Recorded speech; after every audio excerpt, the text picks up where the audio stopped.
Hello and welcome everyone to episode 234 of One Piece at a Time, the One Piece read-through podcast where we read and discuss 5 chapters of the One Piece manga each and every week. I'm your host, Derrick, and I'm joined by my wonderful co-host and freelance letterer, Brandon Bovia. How you doing, Brandon? I'm doing pretty good. I'm, of course, Brandon Bovia, freelance letterer extraordinaire, and man, this set has it all. This is one of those sets, because again, as we had kind of discussed way back, like ever since kind of part ways through Onigashima, I was like, okay, this is where the podcast started. So everything from here on out is like stuff that I already knew was happening while we were recording. It's so funny to imagine you being like reading this stuff while I'm encountering like while the podcast is talking about like East Blue, Syrup Village. yeah. What a contrast. On. Yeah. So for me, it's like, oh, I finally get to talk about some of the most just really bonkers, interesting stuff that I have been holding on to for basically the entirety of this podcast. So I'm like, oh, yeah. There's some wild elements to all this, that's for sure. Yeah. Between team ups and betrayals and and a whole other side plot. There's just a whole side plot going on right now. Multiple side plots. It's like, it's Egghead, but it's not solely about the Straw Hats anymore. Like there's forces in the grand scheme that are moving, and this is a big deal.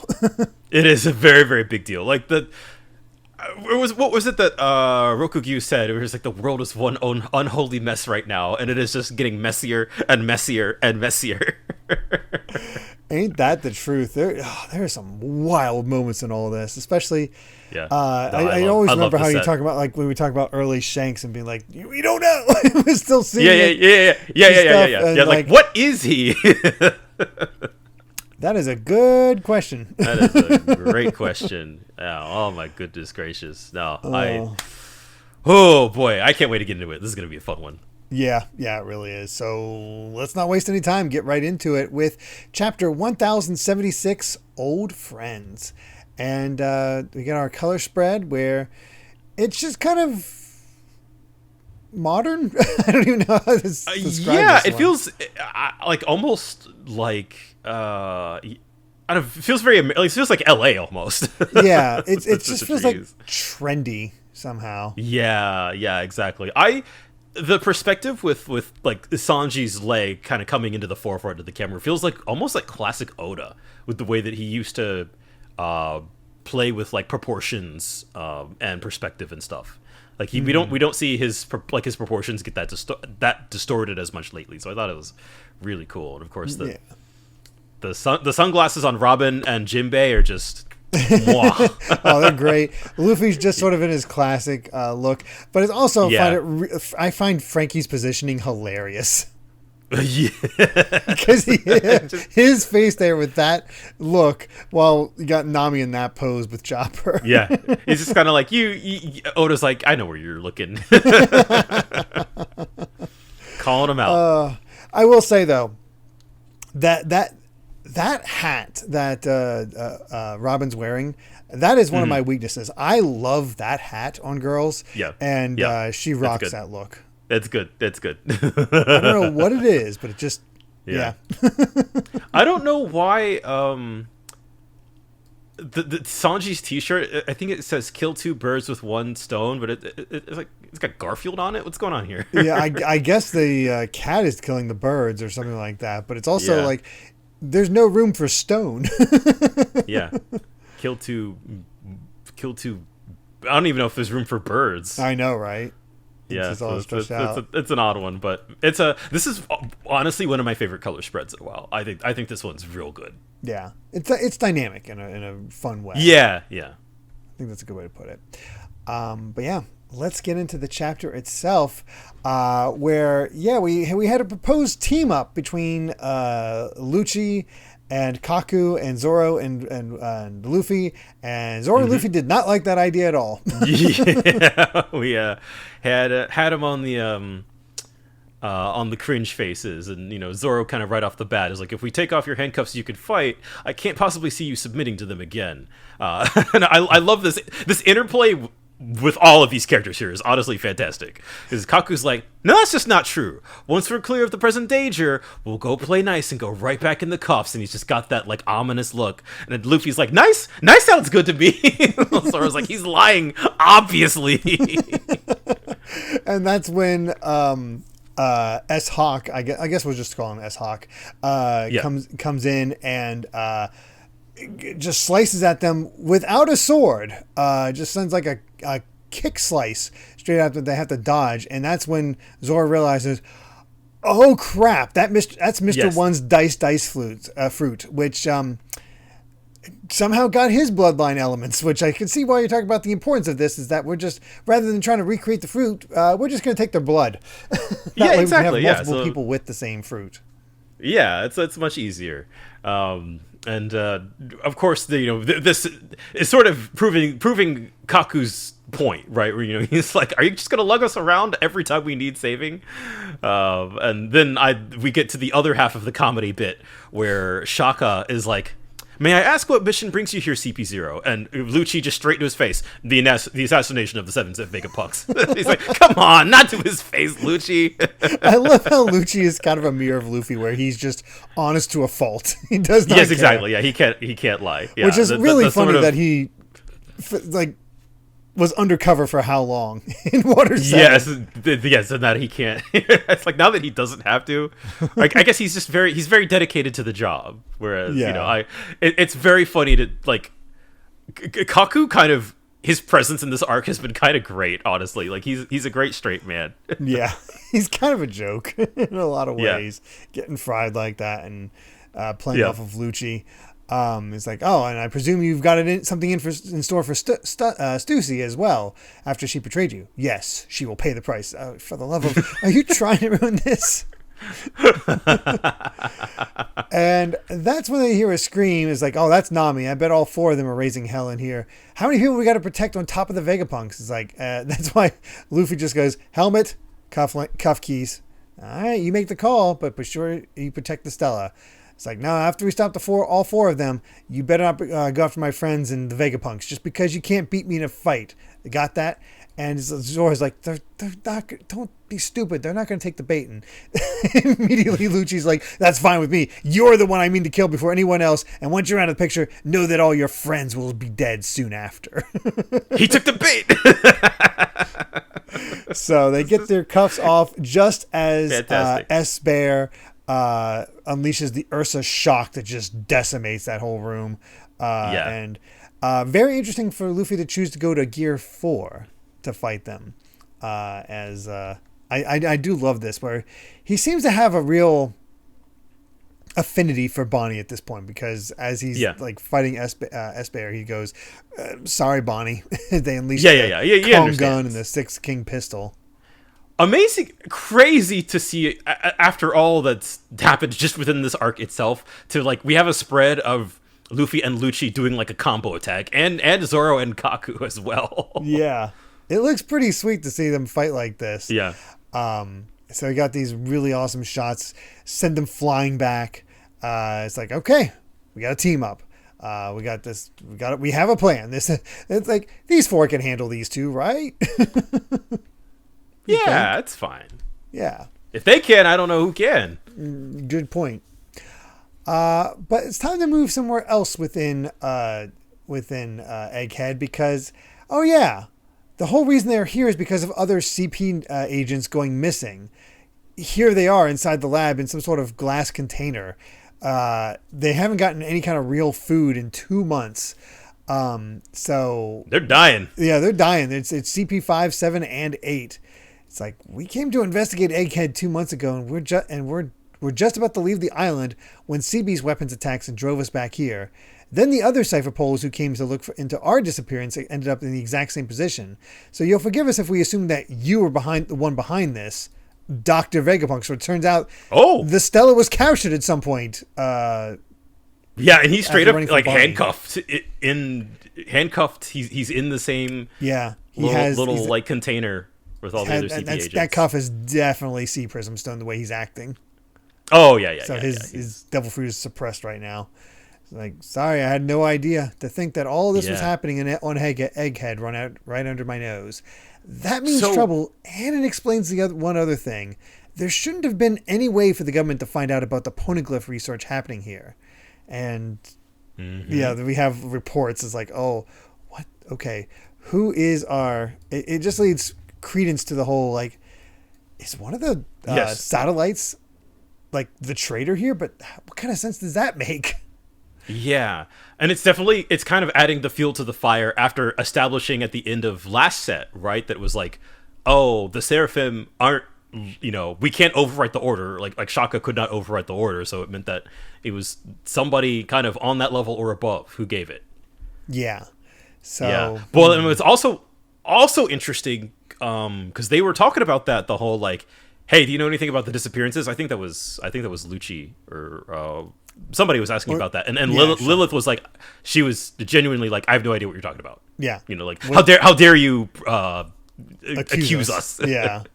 So somebody knew about them. So it's a good mystery. And I feel like this is an interesting reveal that now that we have reunited with the man himself, who is also like, oh God, what is happening? Right? Like, clearly, because that was also maybe it was the real Vegapunk who was, trying to get out of Dodge, but no, that's not it either. No, I mean, like I said, we talked about this last time, and I put forth Shaka. As we'll see, I was awfully wrong, terribly wrong about that selection. But again, I feel like you don't really like.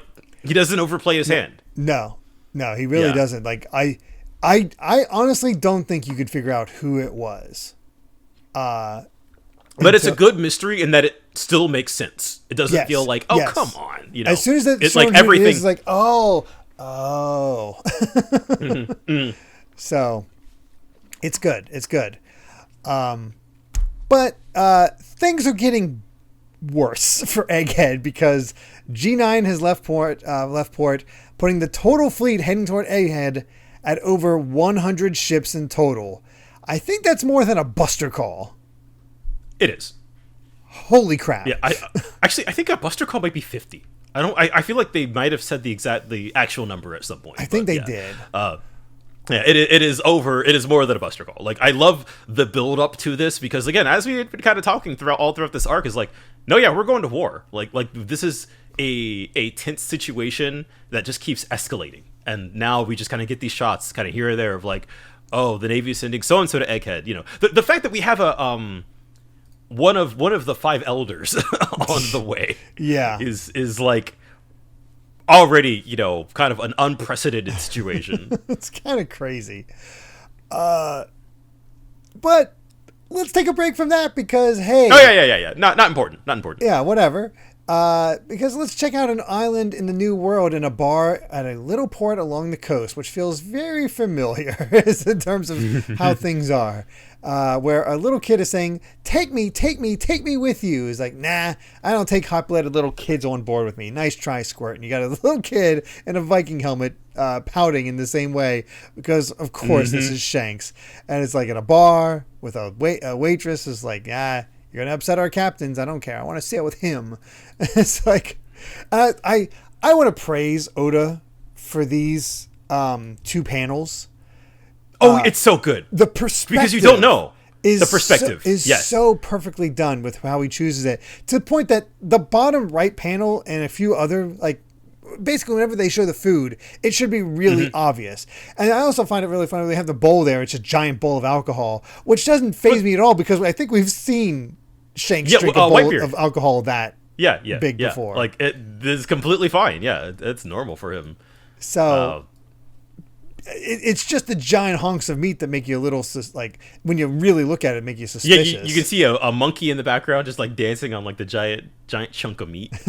But we have a little bit of a situation here because somebody calls out to Shanks and he says like, hey, Captain, he actually attacked us. The younger fellows are squabbling now. What do we do? This is bound to turn into a fight. As Shanks taking a big old swig and he's like, I can't tell if his timing's the best or the worst. Just when we were about to set sail too. And he gets up and I think I spent a bit too much time talking, but you can't blame us for wanting to catch up when old friends who thought each other were dead are reunited. So he's chilling. Yeah. Shanks doesn't seem too concerned right now. Not at the moment. He's just taking it easy. He's like, our enemy must be furious. That's rich coming from you, Beck. Who do you think he's mad at? And he's like, all right, we're sailing. Because Yasop's like, are we fighting, Captain? He's like, yeah, we're going. He's like, and I love this little kid. Ooh, is there going to be a war? Shanks is like, that's a little, that's another clue. He's ready for ready for blood. It's like, nah, I won't let this island be a battleground. And then the girl being like, ooh, what a stud. And then we get the moment, which is awesome. This is so good. I don't want to see a major harm come to this place. Will you help me with that? Dory and Broggy. I got chills. I got chills now. Yeah, it's just it's good to see these guys back. And turn the page, and it's just confirmation. Yep, it's Elbaf. It's actually the little kid has been a giant this entire time. Yes. The woman has been it was a giant as well.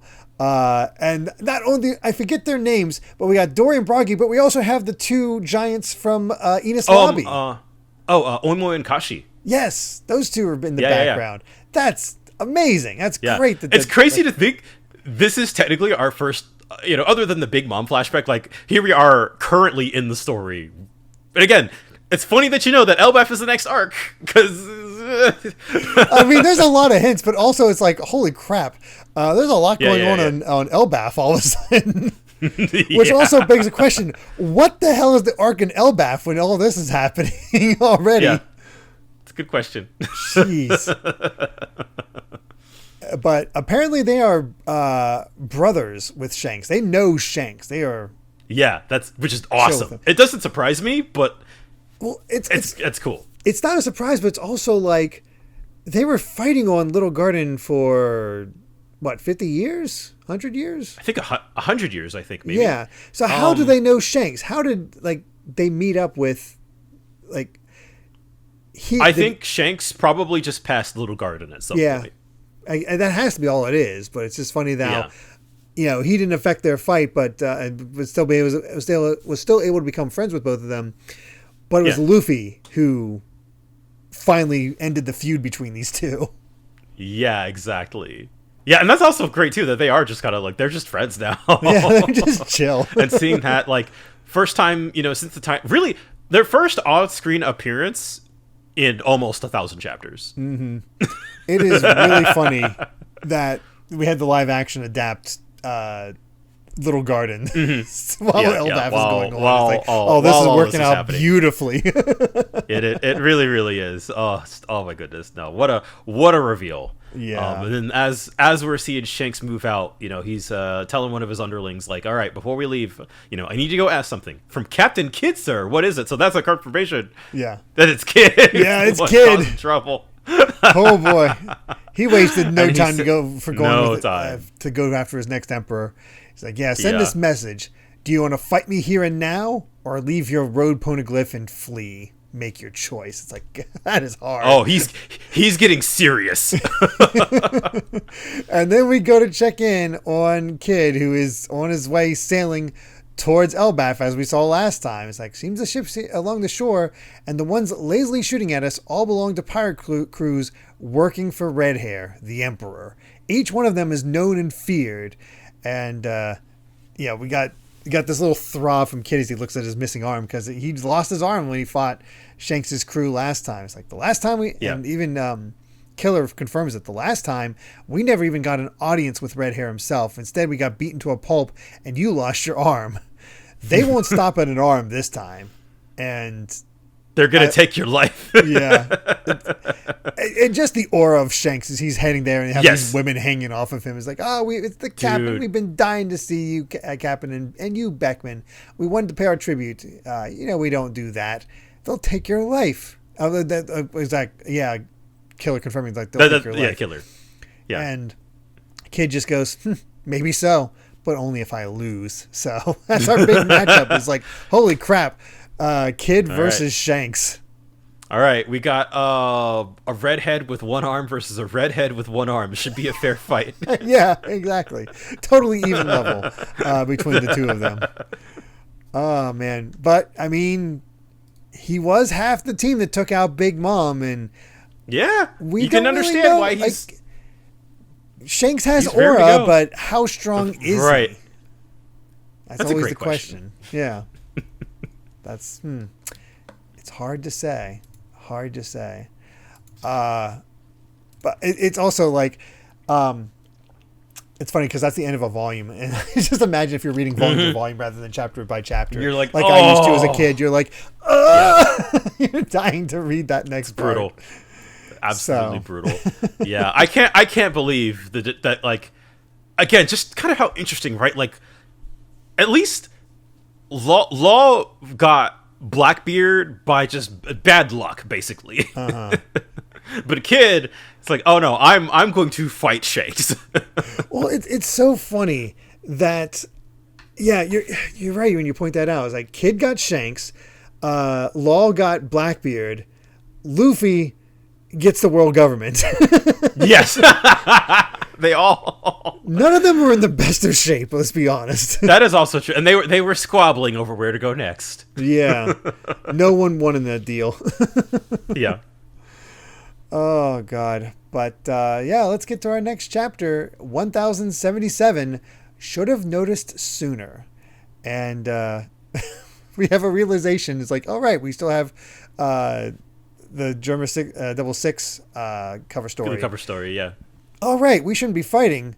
Vegapunk's the problem. Yeah. God, they're so dumb. Who would have guessed? Huh. I think these guys might be smart. Couldn't possibly be. Yeah, seriously. But let's get into the chapter itself as we were at the Fabio phase, checking in on Sentomaru, who's basically ordering a evacuation. It's like, like, what are you talking about? I don't understand. What is happening on Egghead? Why did you deploy the pacifistas all over the island? It's like, oh no, there's a place called O'Hara years ago, vanished from all the world maps overnight because they dared to defy the world government. And everybody's like, oh no. And then we get a little refresher about what happened on O'Hara. It's like, if they're trying to kill Punk, who has the biggest brain in the entire world, probably quite literally. Yes. They probably concluded that he must be erased regardless of the cost of scientific progress, which means that something even worse than what happened then could be about to happen here now. So which he looks up. Ominous. It's like, oh no, worse than O'Hara. Yeah. That is. Yeah, we are. That's a way to ramp things up. Yeah, we are building up to something crazy happening. And it just looks up at the what's it called? The Fabio phase and the Geno phase? Exo phase? Fabio phase? Labo phase, I think. Labo phase. Too many phases in my head. Not on the island. There's only two. But he's like, hurry up, Straw Hat. What is happening up there? And we get our map of what is happening up there. And they have still not defeated the S-Bear or S-Hawk. He is just handling them, handily. They're just not, they're dodging, they're blocking their attacks.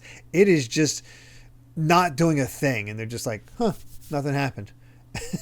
Luffy's like, you can't just keep getting up like this. Knock it off already. What are you, Kaido? Yeah.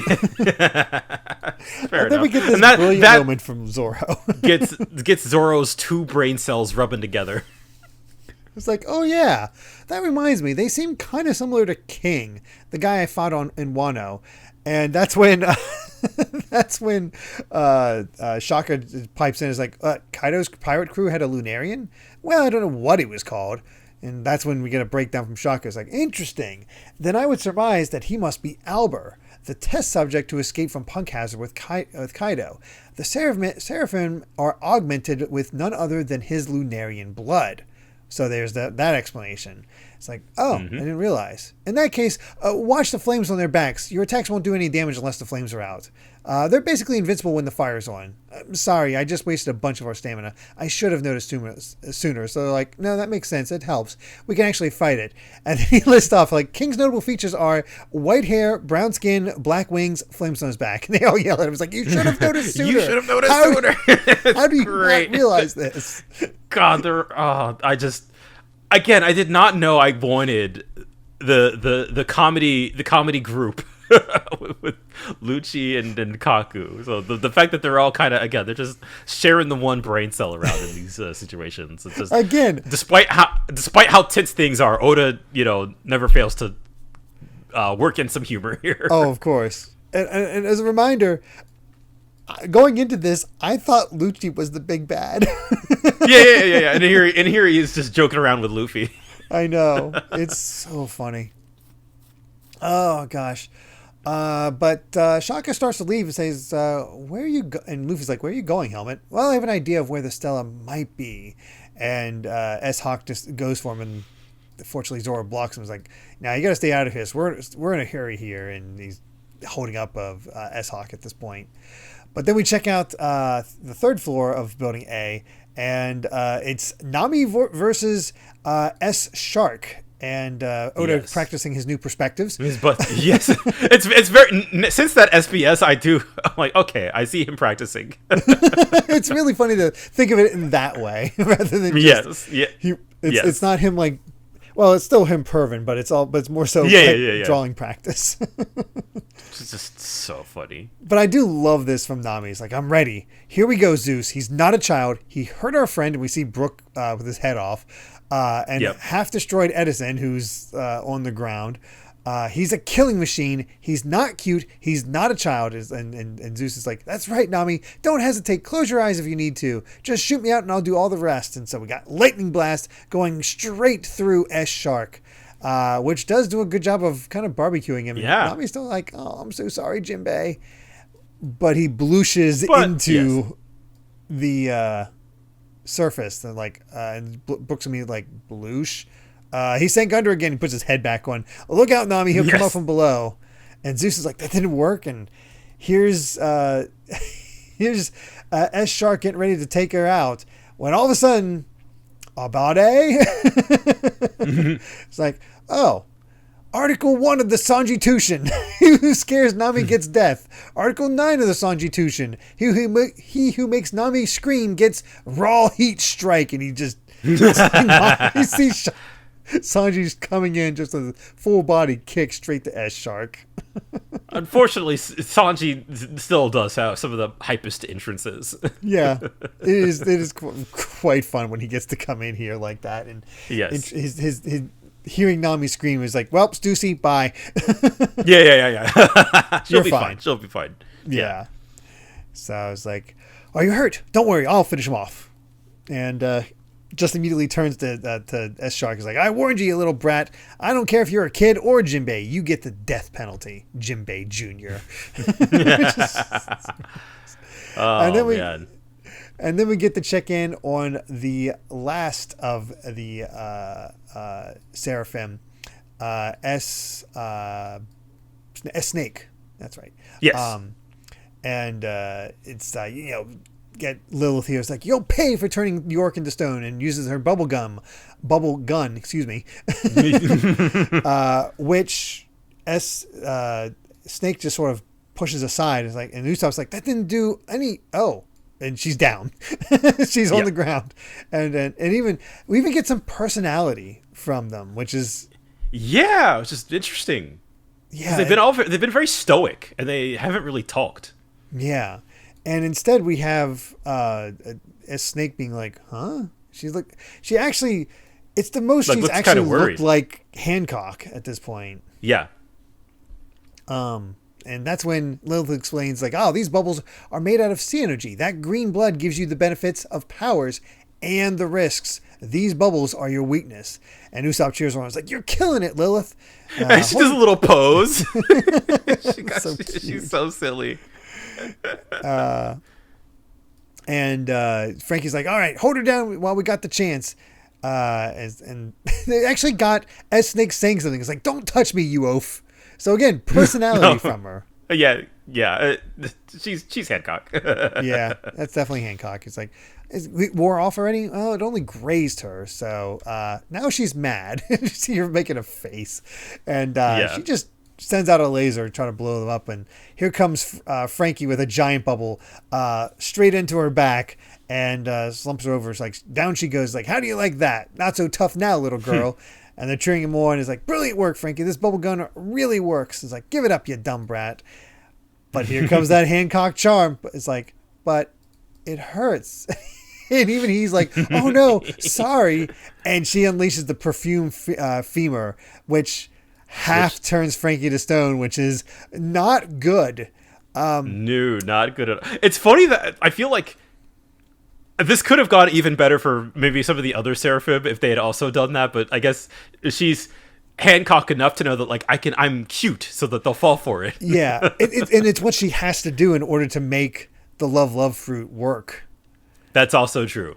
So she just, and they're freaking out. It's like, oh, that's bad. He could die. It's like trying to unleash another bubble gun, which she dodges easily, and then just does a little wink, and they just go, love, and they're both turned to stone. So that's it for Usopp and Lilith. Whoops, this is not good. Especially because you got to get her to turn them back. So yes, that is also true. Things are not going great with the battles against the Seraphim. Not at all. But sir. Shaka, turns out, had the right idea. Turns out the Stella is in the old Devil Fruit research lab in the basement floor right below the main building. And that's where he finds all the CP agents. It's like, wait, are you the Cypherpole agents who visited a while back? Why are you here? And they're asking for help, and he sees the Stella. It's like, oh, you were here. Who did this to you? It's like, I'm glad you're safe. I'll get you out. And that's, oh, God, the ominous line here. Hey, Shaka, who came with you? Pardon? And that shot of just bam, sniper shot straight through Shaka's head. Blood spraying. Again. It is such a violent shot of that. I think the fact that they're the fact that they're like technically, they're clones, they're cyborgs, they're not human. We can get a little bloody. Wow, what a shot. Yeah, it doesn't even have like the extra head that the others have been able to pop off like the other. Yeah. No, like that is just straight through the head. So, yeah, most of the satellites are in bad shape at this point. Yes, let alone Vegapunk himself. Yeah. But yeah, he's down, and I love the ominous of this, of just see the smoke from the stairway, just katak as and that last like it close up. Yeah, it's a good man. The tension. That's good horror writing. It is like it is genuinely, and at this point there is no like. You don't know who it is. There's not really any indication. So, again, I like that. One, I think that the mystery behind this has actually been the build up to it has been so solid, but that it also like it moves so fast that it doesn't. I feel like it doesn't overstay its welcome. I feel like, and maybe that is sort of the nature of its simplicity. That like we couldn't really drag this out for too long. And it's basically really just been these two sets. So I just everything about Egghead, man, everything moves from one thing to the next so fast. It's enough mystery to keep the conversation really going. As like, who is it? What's going on? What's happening here? It kind of messes with you, but it's not long enough that it's like this grand mystery. It's just mini mystery. So, yep. Before we move on, though, we do have another SBS. So, first question. When Vegapunk still had his enormous head, how did he wash it? So, Oda provided an image here of Vegapunk laying next to a giant square pool of water. He just dipped his head in this. And he says, like this, he dipped his head in a pool full of scrubfish, and they cleaned his head. So, wow, that's geniuses. Yeah, I guess that's one way to do it. Okay. Next question: is it true that Oda is a Stella with 6 satellites? And Oda goes, yes, from left to right, York, and York. All of them agreed. There are 6 of them, and it's the worst. It's also all of them taking care of his bathroom breaks and eating. Incredible. Then I have to send you another image because this is a weird one. Could Emu's true appearance be someone with a very long and pointy mouth? And it draws it, but goes, okay, I'll just mark this as red. Like the crown is actually just a massive upper lip. Yes. With a really weird, wacky face. I will not confirm or deny.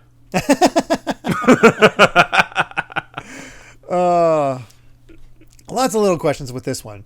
Next up is, what's the name of Bonnie's devil fruit? I know many similar questions have been sent to you, but please tell us. And Oda says, yes, I've been asked many times, and I noticed and thought to myself, I haven't revealed it yet. She is an age manipulation human with the Toshitoshi no Mi, which translates to age fruit. The age fruit. And for the sake of those who don't read the SBS, I need to mention this in the main story too. So, I mean, it's pretty obvious, but, nice to get the confirmations and all that. And finally, when Luffy met Bonnie, he called her Boggy, but he quickly changed it to Bonnie. Is there a particular reason for this? And Oda goes, indeed, it's featured in the panel that he displays on the right when they're going up the ladder. But before that, when Luffy heard that Bonnie's father had been turned into a cyborg, he was excited and said, that's cool. He regretted that, and he called her Boggy and was immediately corrected, which made him feel so bad. Even Luffy wouldn't make that mistake twice. So, it's cool. Out of respect to her. That's actually, it's very funny that we have that while Luffy is still, calling Shaka helmet. I know, right? Because he's not bothered by it or anything like that. It's just it's exactly. So I do like that sort of acknowledgement. That I feel like we have, in the short time they've been together, there is that kind of bond between Luffy and Bonnie. Yeah, it's nice. I like the bond between the two of them. It's very different from his relationships with the other Worst Generation. Yeah. All right. Let's get to the next chapter. 1078 Escape Limit. And our cover story comes to an end with the formation of Neo Mads. Oh no. Well, here we go. We've got Caesar and Judge working together finally at last. This could only mean bad news. Yeah. Where are they going to come into play? Because they have to have a role. Although I do love just constantly showing the Sanji's siblings in the background all the time, just like, ugh. Yeah. I was like, oh, Dad, just come on. It's great. Yeah, I don't think we're done with them. Assuming, this cover story has been so good. Yeah, it's been one of my favorites. Just the pacing has been great. The answers it's been giving, the mysteries it's been establishing. That one section where it was tying into the narrative as it was happening, it's just so cool. Absolutely cool that Oda can still kind of play with storytelling in these cover stories 1078 chapters into the manga. I remember when it was mind blowing that everything that happened to Buggy was canon, and he showed up in the freaking exactly. Or even seeing Garp, hang out with Kobe and Helmeppo, right? Yeah. He's had these kind of long pulls, but then it's just oh yeah, here's I'm gonna show you something, and then it is immediately going to be zip, zip, right into the story. So it's just so good. Yeah, it's super impressive. But let's get into the chapter itself, as we're in the laboratory of Egghead, where Stussy is having a conversation with Sentomaru, and she's relaying basically what the plan is of the government. So Kizaru is heading there, and CP0's mission is to eliminate Dr. Vegapunk and wait for Kizaru to arrive. And Sentomaru's they sound hell-bent on this plan. It's yeah, they must see this as an even graver set of circumstances than Ohara. For one, Dr. Vegapunk has picked up and continued the forbidden research that doomed Ohara. And two, Egghead has military power that Ohara did not. So they're actually a threat. That is actually a good point. And, of course, we just had Sentomaru be all right, Pacifista Mark III. Like, all right, head out. You know, like, no, yeah, we do have guns. Yeah, exactly. To invent themselves a little bit better than what O'Hara could manage. Yeah. So, yeah, she just tells him to call her directly if something happens. The Labophase communication systems are all down, and we check in on the Fabrio phase once again. It's like Centauro, again, this is really raising Centauro's, my opinion of him, my estimation of him quite a lot. Honestly, yeah, because he hasn't had much, like, he wasn't really on screen much, you know, he was just kind of a literal wall. Minor, yeah, a literal wall, kind of a side antagonist, but, like, we're actually getting a lot of really, really cool characterization for him. Yeah, it's fun, especially because, well, he's saving the people of Egghead. He's like, you guys got to get out of here. Yes, that is also true. We've had no interaction with these people whatsoever. They're just researchers, workers, what have you, but they seem generally treated okay, as to like, okay, we got to get out of here. We got to go.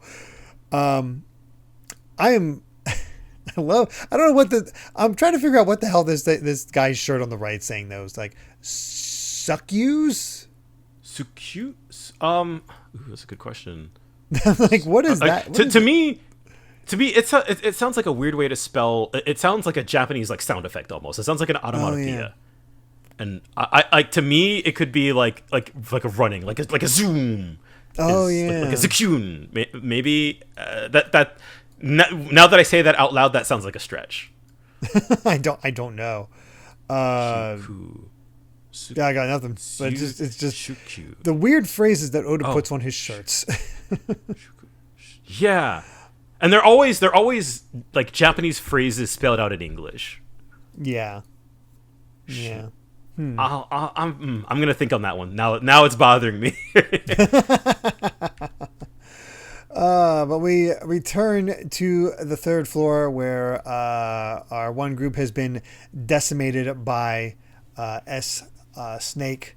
Usopp and Lilith are both frozen. Frankie is half turned to stone, still winding up his arms like, well, you snotty brat, undo this petrification right now. I may have gotten sloppy and lost my right side, but I still got my left. If you surrender now, I'll go easy on you. And she just kind of ignores him and sees Pythagoras running around as like a little toy thing.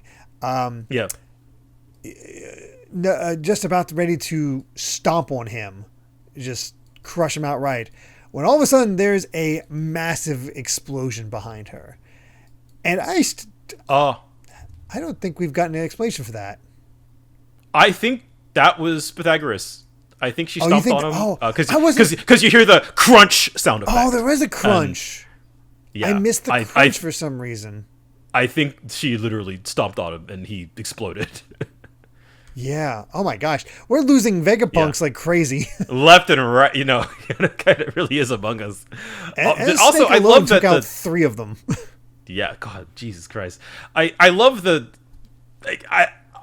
Again, the sort of Hancockness of it all, of just like, yeah, last chapter she was all like, oh, please don't hurt me, oh, I'm so cute, and then now that she's got the advantage, you know, she's just in control, and just that shot of her walking away from the explosion, and you know, she just has that cool, calm, collected demeanor. It's great.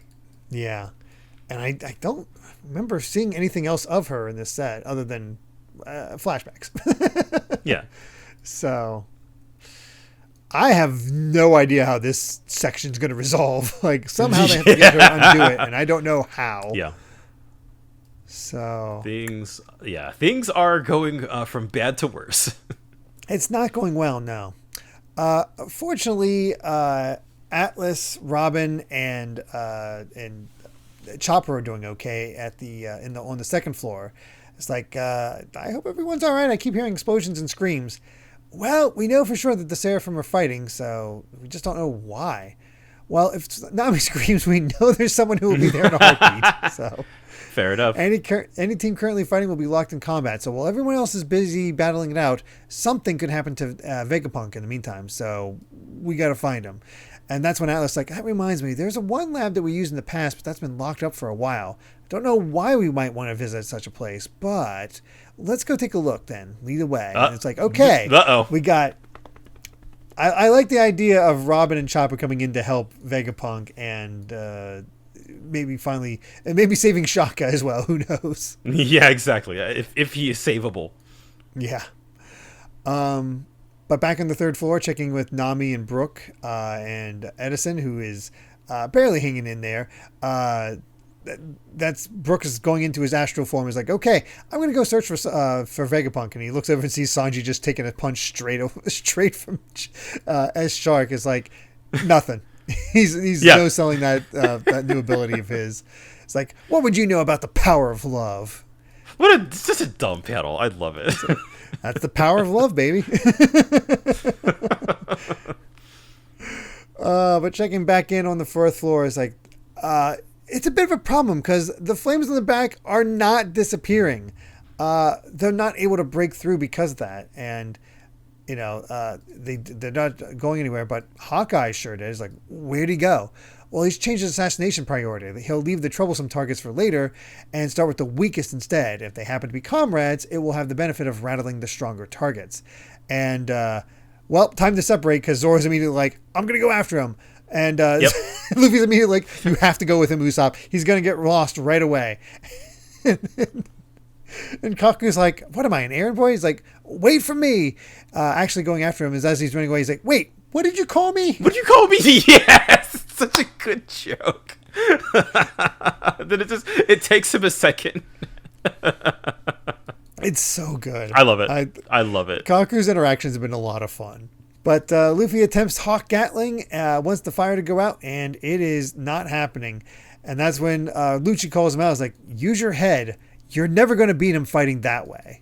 And I think that's the last we see of them for this set. Which is kind of crazy to think about. All right. Yes. Actually, it's even for Zoro. It's like, man, we're having these build up for these fights against the Seraphim, and then we're going to take a little shift away. We got a lot of other stuff to talk about. It's kind of like, okay, we've established this. That's fine. And then the narration here is super interesting because this is all like, okay, this has been a record of the events before the day of the famous Egghead incident, and then we see Bonnie, who I think saw her dad's backstory. It seems like sitting there in front of his memories and sobbing. Yeah. Just shadowed, just nothing but tears coming out of her eyes. So, yeah, we hadn't checked in with her yet in a little while, so she's also not doing great.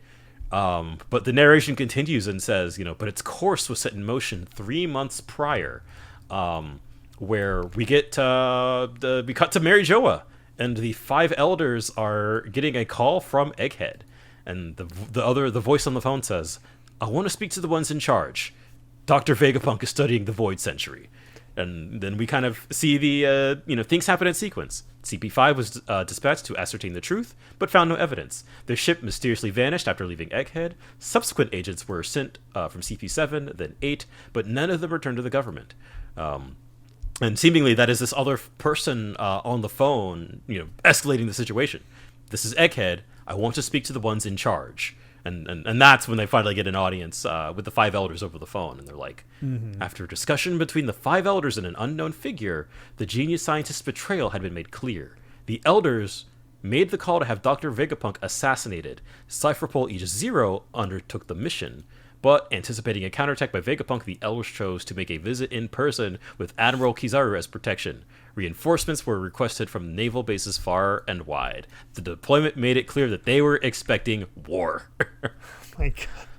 And into that situation sailed the ship of Straw Hat Luffy, Emperor of the Sea. The arrival of this unexpected variable unsettled the government, to say the least. And just like, what, Straw Hat? And we got Luffy in his...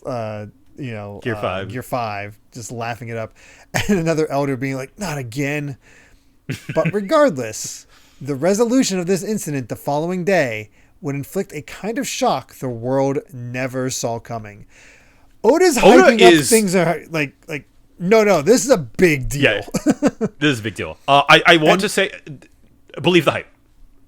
Like this is not hyperbole. The narration is not trying to oversell you on what this is. There's so many ways it could shock the world. in terms of what Luffy accomplishes, in terms of what the government does, in terms of the state of Egghead afterwards, in terms of whether Vegapunk's alive or not. Yes. There is a lot of directions this can go. Yeah, there's a lot writing on what's happening here. There's... Yeah, no. We'll get there when we get there. But yeah, I just wanted to, like... Because I had felt that while I was reading these chapters, I was like, okay, I believe you, but also, like, there's no way. Like you're just... What does Oda really mean by that? And is he just like, it's like, no. The narration is correct. That it is absolutely correct. That's insane. And I like that this sort of, the way that the narration kind of builds up here is kind of establishing all this was happening. Again, this is all 3 months of somebody on the phone trying to get in contact with the elders and CP0, or not CP0, CP 5 and 7 and then 8, and then getting in contact with the elders themselves. All of this was already happening. Like this was like, yeah. Luffy even before Wano, happened basically, to find himself in this situation. That's yeah. And then Luffy's just like, wee. So it's kind of incredible that like this is the kind of tense political situation that was happening under our noses, basically, for and an indiscriminate amount of time. But I feel like basically at least since Whole Cake. Something like that. I don't know how much time has passed. Yeah. And Best in Wano, or at least since Wano. Yeah, that much at the very least. Hard to say. It's also crazy that like we basically have roughly 24 hours before this is resolved. Yeah. This is all like, this is not a quick fight. Yeah. So we cut back to the Stella, who we still get the katak. It's like, hey, was this all you're doing? And we see Shaka's body smoking as he's on the ground. Another katak. Answer me. Another katak as he approaches, the figure approaches the CP member, the Cypher Pole members with the gun, and then just opens up Stella's containment. You can see it's kind of a large figure as it creaks open. It's like, why would you do this? Yeah. And he's overshadowed by it as he's huffing and puffing, and looks up. Is like, and it's York. Yep. York is the traitor. Yes. And blew my mind. I'm like, what? It's so good. And I think her dialogue here kind of says everything you need to know. And she says, yeah. Hey, Stella, you know what? I'm going to be a celestial dragon. And that's the brilliant thing of it felt like it was just for flavor when Oda was listing out the personalities of the satellites. We have good, we have evil, we have wisdom and all this stuff. But it felt odd that York was greed, other than the fact like, okay, I'll eat all the food for everybody. Yeah. Her personality trait felt more. It's more functional, right? And that was it. Like she didn't really have much dialogue or much really like kind of on-screen presence. Like she really was just like, she didn't seem as smart as the others either, because I eat and poop for everybody. But then that makes this, I feel like, make a lot of sense. And, Vegapunk's like, what nonsense is this, York? You went to Mary Joy years ago, and you really want to be one of those ghastly, horrid people? And she's just like, that's just what Shaka would say. If we weren't dead already, it's just, just smoking corpse. Yeah. And then this last line is so complicated when everyone is Vegapunk. The world only needs one Dr. Vegapunk. The greed of wanting to become a celestial dragon. She wants it all. Yeah. That personality, which makes me wonder about Lilith and how evil she is. Yeah, like how evil is she actually? Because she's seemed the most just silly so far. Mm-hmm. That's for sure. I love this reveal because it catches you completely off guard. There is, like, I'm thinking back, there is no indication it's her. Nothing. She didn't even come up in conversation as a possibility. And that was the thing.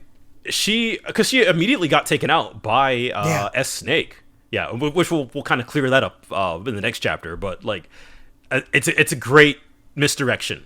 It's fantastic. And again, I feel like it's not, it doesn't feel like a cop out. It makes complete sense of like, oh yeah, this is the greedy one would see how she can use the situation to use her. She somehow found out that, well, they're all Vegapunks, so I guess, he kind of trusted his greedy side a little bit too much. True. Amazing. Great reveal. That being said, we do have another SBS, our last one for this set. They're actually a little spread out this time, at least in the beginning. All right. So first up, Oda, when Luffy was talking about the end of his dream, Caribou was nearby inside a barrel. Does this mean that Caribou also heard the end of Luffy's dream? And they actually have a panel where it's like, actually is pointing to Caribou's barrel as Luffy's lying down. And Oda goes, okay, so a lot of people were bothered by this, but please look at the previous page. When they spoke in a loud voice, he can only barely hear what they say. It didn't reach inside the barrel, so it's okay. It was only the Straw Hat Pirates who heard the end of Luffy's dream. So good. I didn't think about it from that perspective, but yeah, he doesn't deserve to know. No, he definitely doesn't. Next up, I have a question. My father's head is becoming more and more like an egghead. Is there a way to stop it? And Oda just goes, I'm sorry that he's bald, but he's probably getting smarter and smarter, so pay attention to your father's scientific ability. Civilization never stops. Bald people are smarter. There you go. Yeah. Next one is, Oda, if the 3 former and present admirals were in the real world, what kind of professions would they have? And Oda goes, I think all 5 of them would be radio presenters. All Night Nippon of the 3 admirals. For those who don't know, go and search for it. And the translator says, All Night Nippon is a longtime Japanese radio program broadcast from 1 to 5 a.m. So all right. Sure. Not what I would have guessed, but sure. And finally, what came out of Brook's eye sockets when he saw Zoro sleeping with Toko and Hiyori? And Oda goes, true. Despite not having eyeballs because it's black, maybe coffee? Oh, or a black cat? I'll make it a black cat. There's just a black cat inside Brook's head. Sure, why not? Why not? These are. I like that these are silly without being gross. Yeah, exactly. We've not gotten to the gross ones yet. This is a good. The SCS. I feel like that nature is healing. Slowly. Oh goodness. But let's go ahead and move on to our next chapter, 1079, The Emperor's Crew, the Red-Haired Pirates. And as confirmation that the cover story is over, it's time for more read requests, and Luffy accidentally waters a lion instead of a sunflower. That's cute. Yeah, very cute. I miss these. Yeah, it's nice to see them again. I have no clue what the next cover story will be. Oh, yeah. I'm trying to think of it, like, what? Maybe something Wano related. I guess seeing how could be. Momo's doing. We have a lot to rebuild. Yeah, there's a lot to rebuild there, but there's also a lot of other stuff that could be happening around the world. So yeah, hard to say on that one. But let's get into the chapter itself and get a mini flashback here to how exactly York set this up. Because hours earlier, she's talking to the Seraphim and saying, the problem is the world government isn't just erasing the Stella, they decided to erase me too. Well, I've got a plan of my own then. First, I want you all to go around and get rid of all the obstacles for me. Now that the Frontier Dome is closed, go ahead and kill everyone, except for me, the Stella, and the people underground. So they're not taking out the CP, the Cypherpol agents, so that's interesting. And they all go, understood. Now, when you start causing a ruckus, they're going to be looking for the culprit, wondering who gave you orders. And I don't want them to figure out it's me because I'm not strong enough to beat the others. So, S-Snake, I want you to pretend to beat me while they're watching. Okay. And she gets the little thumbs up. The little thumbs up. Yep. And then undo your power when they're not. Okay. Also, I'm going to warn you about the place in the lab you're not supposed to destroy. all right, let the hunt begin. And we see S-Snake flying off and don't know where she's headed. But apparently, do not destroy a certain part of the lab. That's rather interesting. That's important. Yeah. Yeah. I wonder if it's the place with the memories. That would make a certain amount of sense.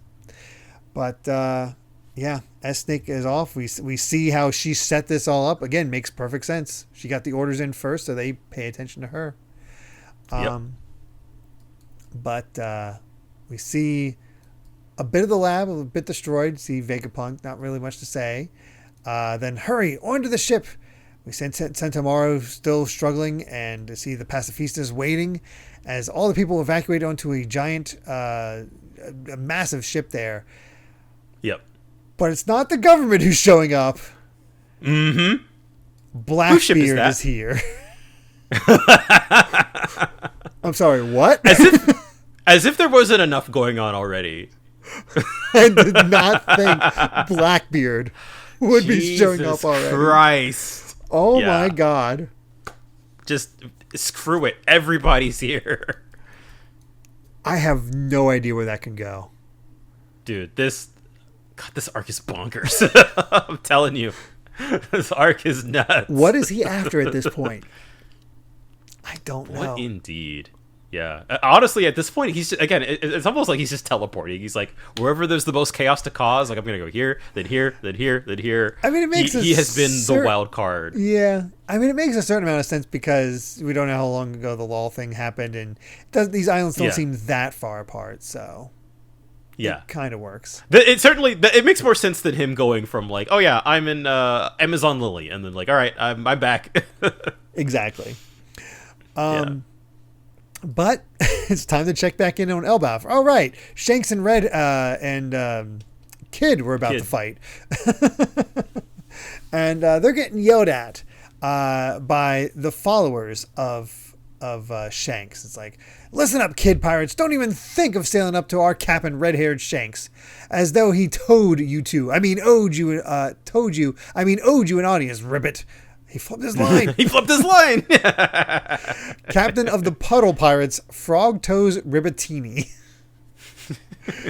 I love these. They're great. It's so funny, especially because the next guy tries to pop in. He's like, "You said it, Sonny. Your dentures pop." Is the old man with his dentures popping out. The social club band leader, Fugar the Adventurer. The Adventurer. Which is an A+ pun. Oh my God, that's good. I miss that every time. A+ pun. Oh my God. Wow. God, no. Stephen Paul's on top of his game. Yeah, he really is. And then, of course, we have our third one with another speech impediment. That's right, you brutes. I hate you.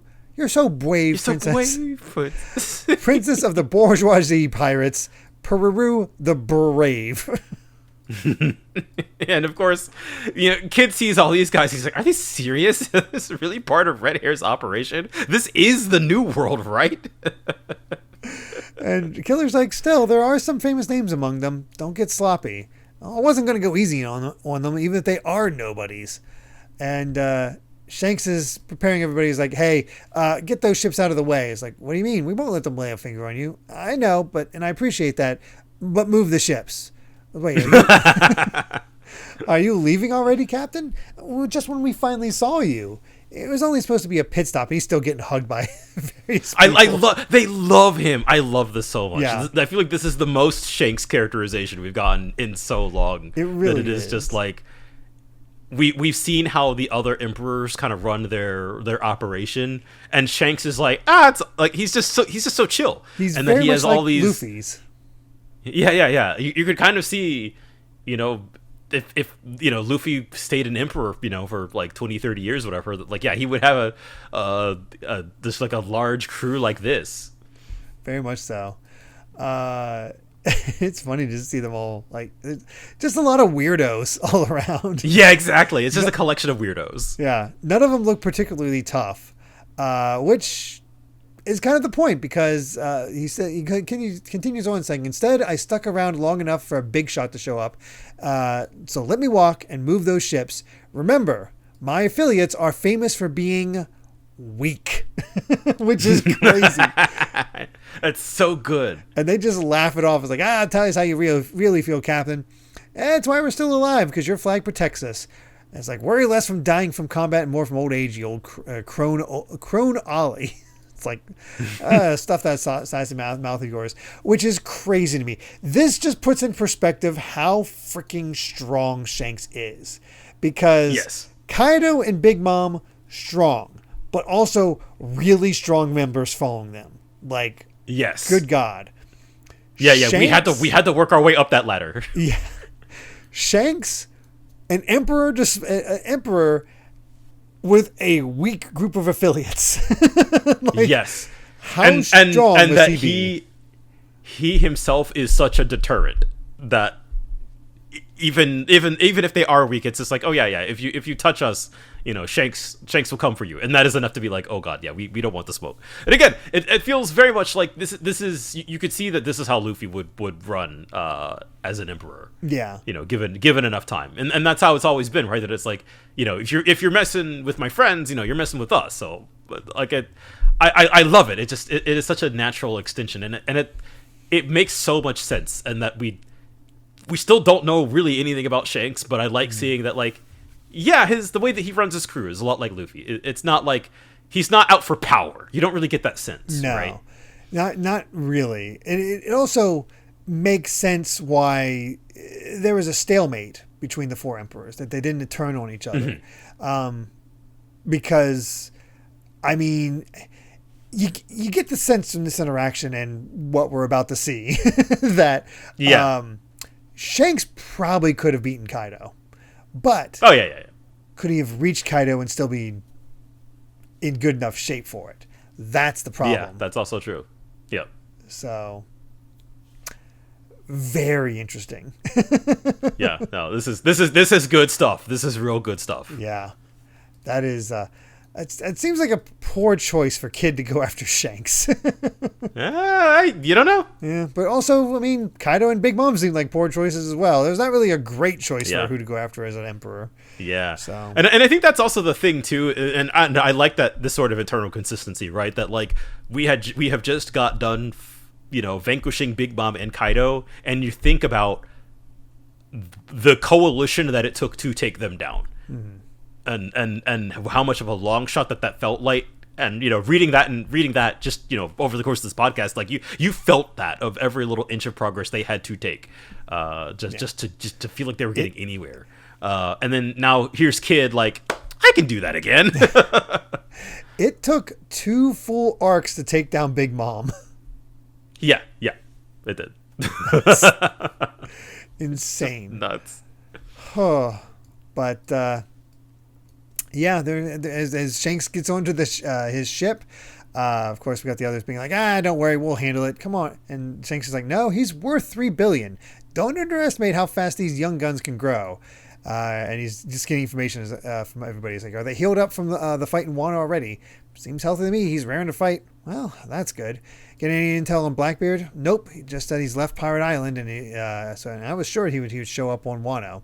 Well, here's Captain Kidd's data. So, okay, from South Blue, looks like he's seen plenty of scraps. I love how just thorough he is. Let's give me exactly. Give me the details. What do we got? That's very un-Luffy like. Luffy does not. Yeah, that is all. Not care at all. Yeah. But we also got Kid trying to figure things out. It's like, okay, how many ships? 9. And I say a few faces from bounty posters.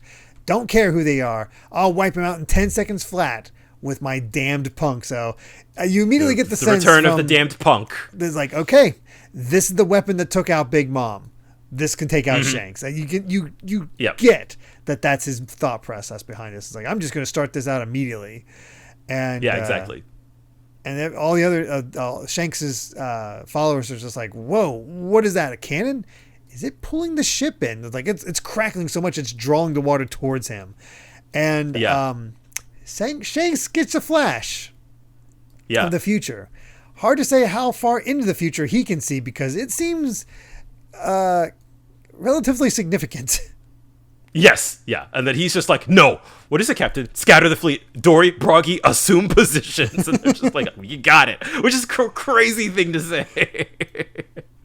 The damage is too extreme, and you can just see like multiple ships just getting pummeled and destroyed. People flying overboard. People getting cut in half from it. Basically that entire fleet just on fire. And he's like, I knew it.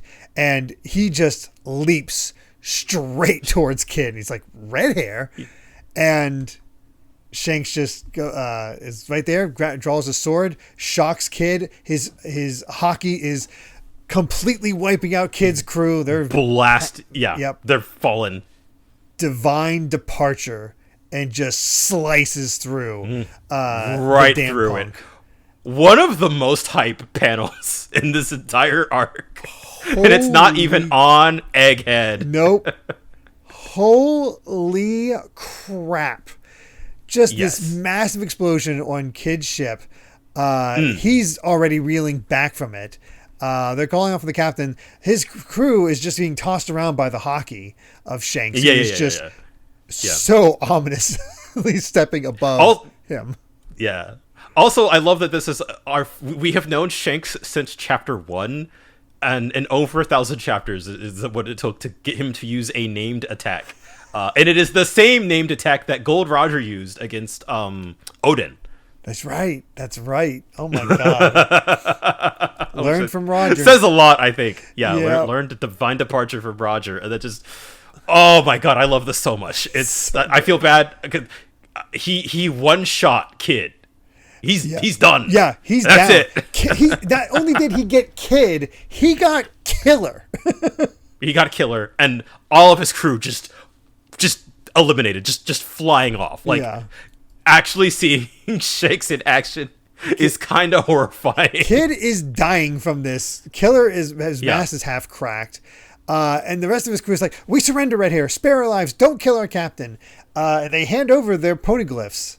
These are road poneglyphs. 3 of them. All of them, which looks to be about 3. Yeah. Hard to say. Hard to say. I don't think it was clear at the end of Wano, because I think we asked that. I was like, do they all have all 3 now? I think this is confirming that they do. It seems that way. So so I think they shared them with Law. Very interesting that everybody's sort of going for the same last road poneglyph. Yes, because and now this also means like just crazy to think, because Shanks presumably had none up to this point, and is now just like, all right, I got 3 of the 4. Yeah, including the one on Zoe. So yeah, don't have to worry with that. So Shanks leaps off the ship, and they see in the distance on the island, there's Dorian Broggy winding up into a very familiar position. Seeing that again, and seeing that in shadow across the sea is so cool. They're just laughing. It's like, hey, tiny humans, if you want to point your guns at our home, just remember, what goes around comes around. Hakoku's sovereignty, and just splits Kid's ship in half. Right in half. Done. At Elbaf in the New World, the 3 billion bounty pirate Eustace, Captain Kidd, and his Kid pirates destroyed. Don't piss off Shanks. No. Do not piss off Shanks. Look at that face. I have no idea if Kid is dead. I want to say no. He's probably not, but he's probably out of he's done. Being he's a out of the running. Yeah. That's it. His importance and just is how over. How quickly fortunes can change.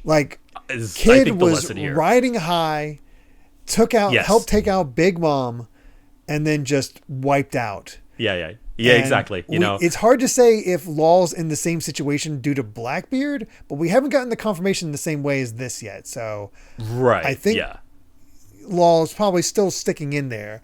But I like that you haven't seen it in a while.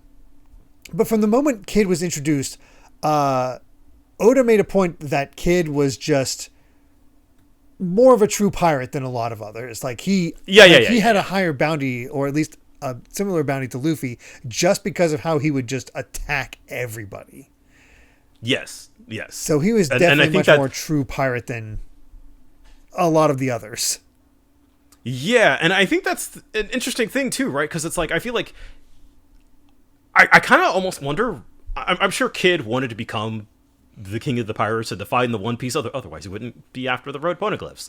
But like, I do feel like there is sort of a level of like, okay, but what are his ambitions like actually, and like, what is he doing to those ends? And I feel like this is sort of what Oda is kind of getting at, right? Of like, this is sort of where this will take you. He kind of wanted to be the toughest guy around. Like, that's why he aimed for the Four Emperors. He wanted to take him and show that I think that he was toughest and have that sort of same mentality that he had at his own island that we found out from the SBSs. Yeah. About how his whole crew was formed. And it carried him far. It took him a long ways, but it's not going to get him to the end. Yeah. And I also just think that, like, after a certain point, like, you're just dealing with a level of scale. When it comes to the emperors, that like you're just not. I don't know why Kid thought like, yeah, you know, like here's my dinky little pirate crew of, you know, like, I don't know, like 10 odd people, and we're just gonna, you know, 1v1 an emperor. Again, just completely not remembering. Yeah, he all the things that, you know, but that's that arrogance. Yeah, right? it like, really did something because like, arrogance took over after Wano. He just like, yeah, I took out Big Mom. That was all me. Yeah, exactly. Fully believes it. Exactly. And so, you know, maybe you should have tried having friends, Kid. Yeah. I think that's the lesson here. 3 billion bounty, but no like fleet. And that's fleet. I think yeah, that's exactly. I think that's the other key point for Luffy is that he actually does have a fleet. Law, no fleet. Buggy, fleet. Fleet. Yeah. Exactly. So yeah, again, I think that's just it just goes to show, like, you in these seas you need allies, man. And Shanks's allies include Elbaf. So yeah, you know, not doing too hot for him. So, you know, there were certainly, you know, Kid, I feel like, was one of those characters who you know, was just kind of quietly in the background, and I feel like he got a lot of fans thanks to Wano and, you know, his exploits in Wano. He was a great ally. Great introduction as well when you first see him in Sabaody. Yeah. But yeah, he's done. He's toast. Yeah. Oh yeah. Also, I've had this joke in the back pocket for 3 years, so allow me to officially say more like useless Captain Mid. Got him. Nice. Oh my god. Isn't it really funny in retrospect to see that the first time we saw Hakoku sovereignty was used against a giant goldfish? Yes. But now I feel like that's also the other thing too, is like the Dorian Bragi buff. Yeah. Again, I like how Oda's using this as a way to scale up these two, because we saw them very early on. They were very impressive taking out the fish, but we also have to remember that they were outsmarted and outdone by Mr. 3. Yes. Who Luffy had to take out and save. Now, granted, underhandedness was used a lot in this. Even Mr. 3 knew it. He can't fight him in a straight one-on-one. And their weapons were also weakened and all that stuff. Yeah, exactly. They were on a remote island for 100 years, right? Like, it was, you know, all sorts of factors. But I in spite of that, I still think it is very funny. Like, oh yeah. Dorian Bragi are those guys. Like, they're strong. Yeah, they are incredibly strong.